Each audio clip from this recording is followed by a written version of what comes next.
Intro music with ocean sounds begins, then fades slightly to background. Hello, and welcome back to our channel. Today, we're diving deep, really deep, into a mystery that has captivated hearts and minds for over a century. We're talking about the legendary Hope Diamond, but you might know it by another name. A name made famous by one of the greatest movies of all time, The Ocean's Heart. So let's set the scene. It's 1997, and James Cameron's Titanic is taking the world by storm. At the center of its epic love story is a breathtakingly beautiful, massive blue diamond necklace. In the film, it's a fictional gem, a parting gift from Louis XVI, recut into a heart shape. But did you know this iconic movie jewel has a real-life counterpart with a history far more dramatic, and perhaps even more cursed, than anything Hollywood could dream up? The real story begins not on a doomed ocean liner, but centuries ago, deep within the Collier mine in India. The year is 1666. A French gem merchant named Jean-Baptiste Tavernier purchases a stunning, crudely cut blue diamond. It was over 112 carats, a truly magnificent and rare find. This stone, later known as the Tavernier Blue, was unlike anything Europe had ever seen. Its deep, mesmerizing blue color was said to be a gift from the gods. Tavernier sold this incredible gem to none other than King Louis XIV of France, the Sun King himself. The king had it recut in 1673 by his court jeweler, resulting in a 67-carat stone that was officially named the Blue Diamond of the Crown of France. It was set into a golden cravat pin and worn on ceremonial occasions. For over 100 years, it was the pride of the French crown jewels, passed down from Louis XIV to Louis XV and finally to Louis XVI and his queen, Marie Antoinette. And this is where the story takes a dark turn. During the French Revolution in 1792, amidst the chaos and turmoil, the French crown jewels were looted from the royal storehouse. The magnificent blue diamond vanished without a trace. Louis XVI and Marie Antoinette, as we all know, met their tragic end at the guillotine. Coincidence? Or the first sign of a curse? For 2 decades, the diamond was gone. Then, in 1812, exactly 20 years and 1 day after the theft, just enough time for the statute of limitations to expire, a smaller 45.52-carat deep blue diamond appeared in London. This stone was in the possession of a diamond merchant named Daniel Eliasson. Though it was a different shape and size, modern analysis has confirmed that this new diamond was indeed cut from the long-lost French blue. This is the stone we now know as the Hope Diamond. It gets its name from Henry Philip Hope, a wealthy London banker who acquired it around 1839. And this is where the legend of the curse really begins to take shape. The Hope family's fortune supposedly dwindled. Stories began to circulate that the diamond brought misfortune and tragedy to all who owned or even touched it. Let's look at some of the alleged victims.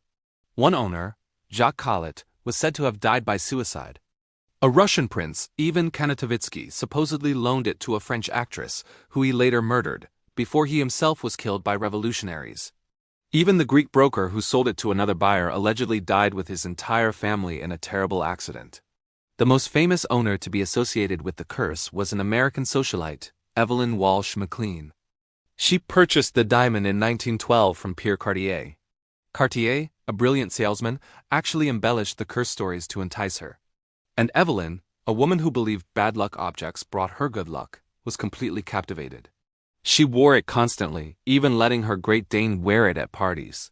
But Evelyn's life was filled with immense tragedy. Her firstborn son, Vincent, died in a car crash at the age of 9. Her husband, Ned, left her for another woman and later died in a mental institution. Her daughter died of an overdose at 25. The family newspaper, The Washington Post, went bankrupt.